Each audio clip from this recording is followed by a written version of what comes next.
Well, dear students, myself Dr. Ashish Garg, Associate Professor in Chemistry, SET, R.N. Ruia, Government College, Ramgarh, Shekhawati, district Sikar, Rajasthan. बच्चों, BSc part third में first paper inorganic chemistry हमने topic start किया हुआ है metal ligand bonding in transition metal complexes.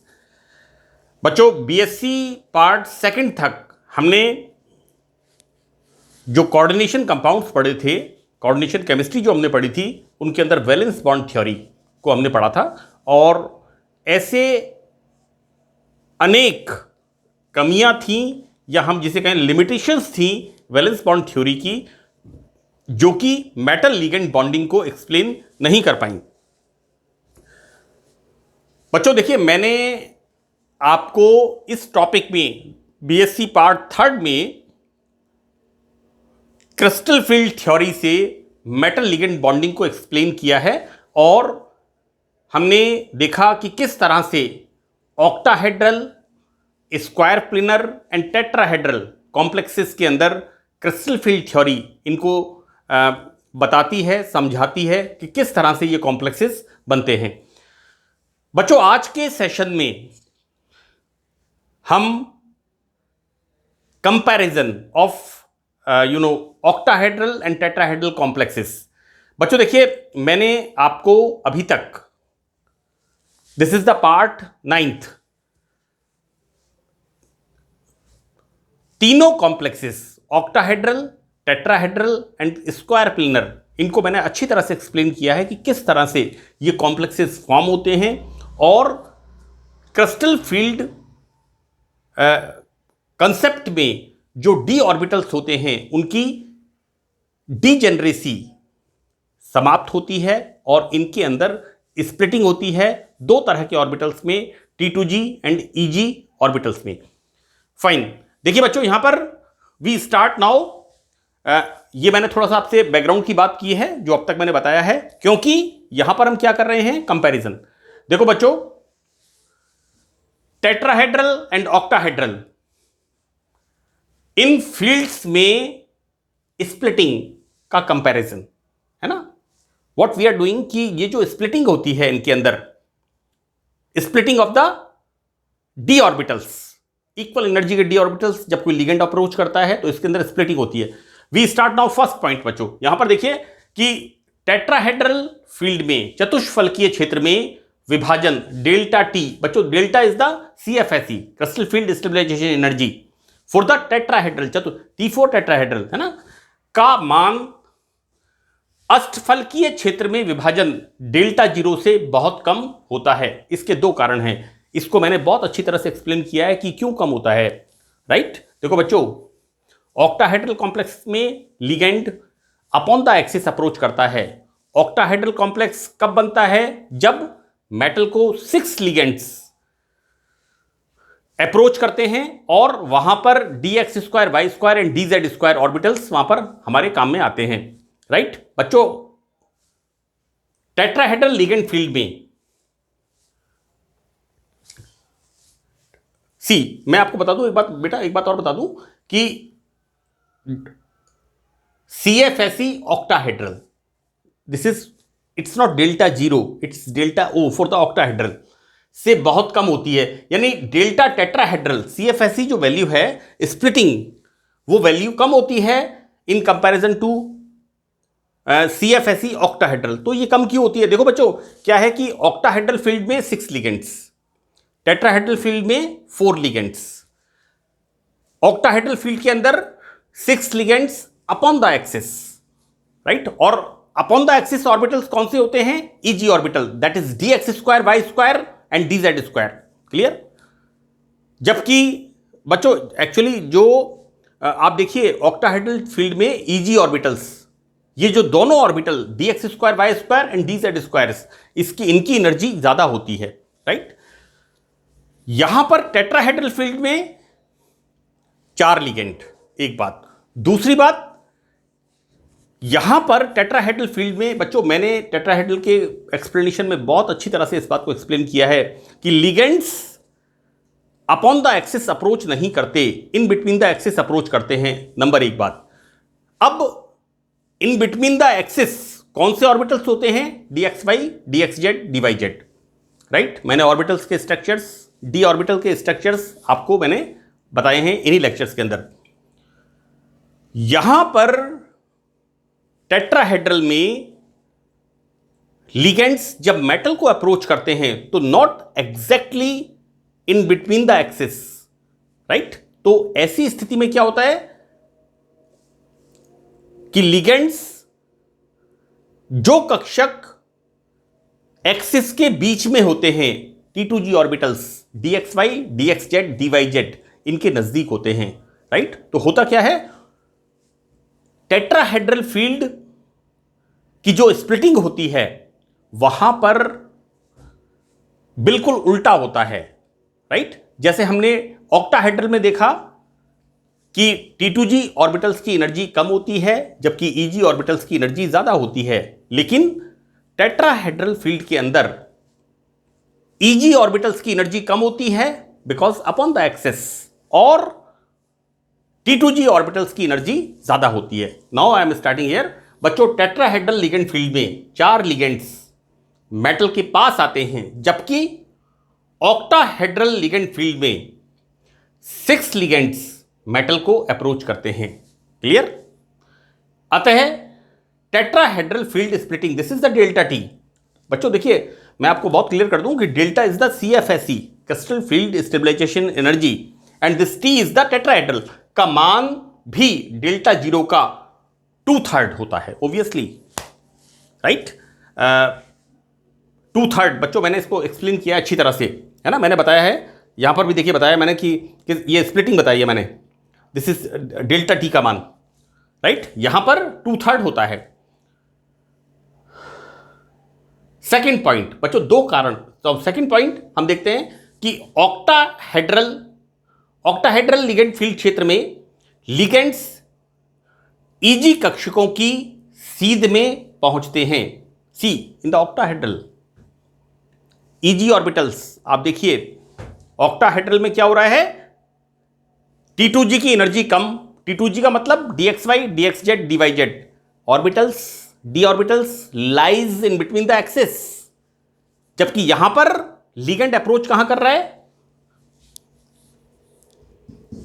Upon the axis, so that energy of the EG orbitals सी कक्षकों की सीध में पहुंचते हैं, जिससे प्रतिकर्षण अधिक होता है एवं क्रिस्टल फील्ड स्प्लिटिंग भी अधिक होती है, राइट। जबकि टेट्राहेड्रल फील्ड में लिगेंड्स किसी भी कक्षक, सी यहां पर EG कक्षक अपॉन द एक्सिस, T2G कक्षक in between the, exactly in between the orbital, लेकिन को सीधे अप्रोच नहीं करते। बच्चों ये आप देखिए, यहां पर मैंने बार बार इस बात को कहा है कि T2G कक्षक जो कि इन बिटवीन द एक्सिस होते हैं उनके नजदीक होते हैं, ना कि उनके सीध में होते हैं।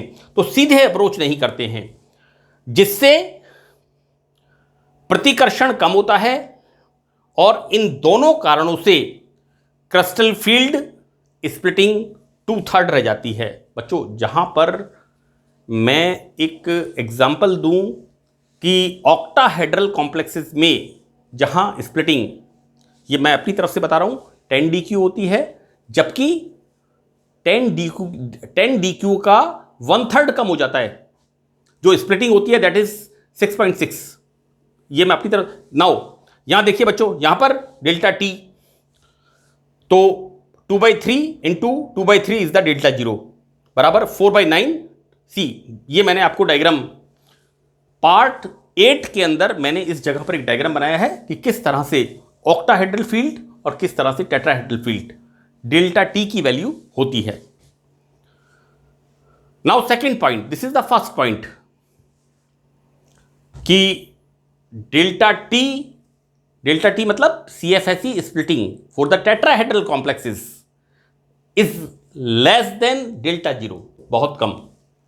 बच्चों डेल्टा 0 से मतलब है octahedral, delta is the CFSE crystal field stabilisation energy.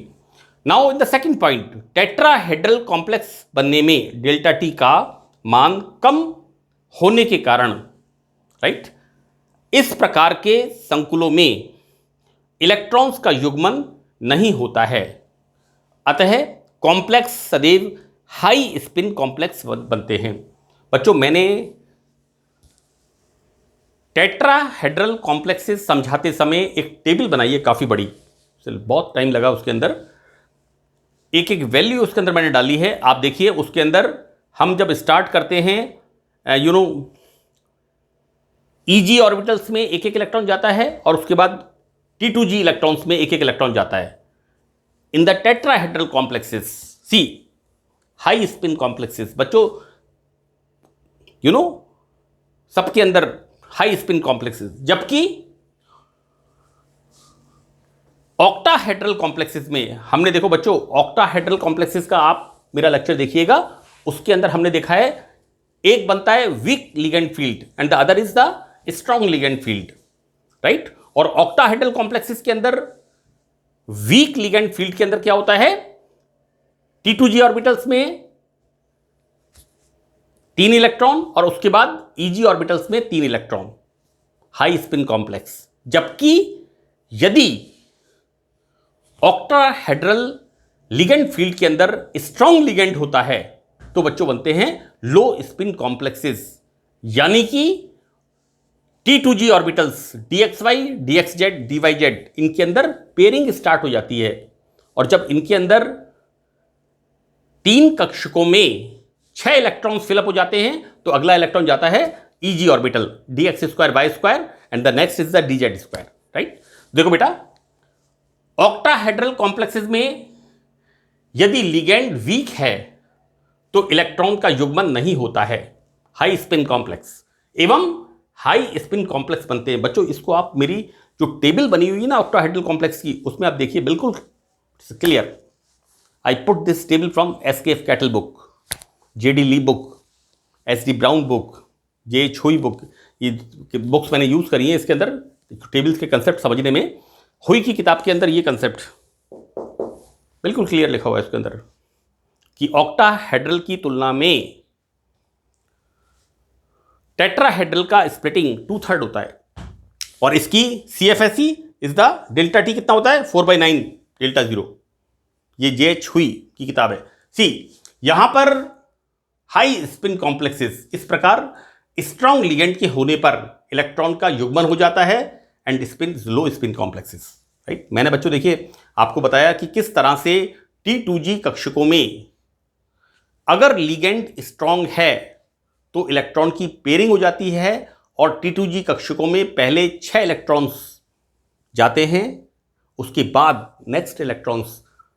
Octahedral complex में यदि लिगेंड स्ट्रॉन्ग है, आप मेरी टेबल देखिए, टेबल में लिखा हुआ है week ligand complexes and strong ligand complexes, दोनों के अंदर कंपैरिजन आपको इस पॉइंट पे क्लियर समझ में आ जाएगा, right. Now in the third point, tetrahedral complexes की तुलना में ऑक्टाहेड्रल कॉम्प्लेक्सेस आसानी से बनते हैं। So again interesting point, right, because यहां पर 6 लिगेंड्स मेटल के साथ बॉन्ड फॉर्म करते हैं, उससे ज्यादा एनर्जी बनती है, क्योंकि 4 लिगेंड्स की जगह 6 लिगेंड्स बनने में, बच्चों टेट्राहेड्रल लिगेंड्स में मेटल के साथ 4 लिगेंड्स बॉन्ड बनाते हैं, जबकि ऑक्टाहेड्रल कॉम्प्लेक्सेस में 6 लिगेंड्स। तो होता क्या है कि टेट्राहेड्रल में 4 की जगह 6 बॉन्ड्स ऑक्टाहेड्रल में बनने से अधिक ऊर्जा मुक्त होती है। ऑब्वियसली जितने ज्यादा बॉन्ड बनेंगे उतनी एनर्जी ज्यादा रिलीज होगी and bond becomes more stable, right. एवं ऑक्टाहेड्रल फील्ड की CFSE का मान, crystal field stabilisation energy delta का मान भी ज्यादा होगा, सो दैट ऑक्टाहेड्रल कॉम्प्लेक्सेस आसानी से फॉर्म होंगे। Now in the next point, fourth point, tetrahedral complexes तभी बनते हैं जब, now 1 is the A, ligands का आकार बड़ा होने से, ये छोड़ दिया मैंने, लिगेंड्स का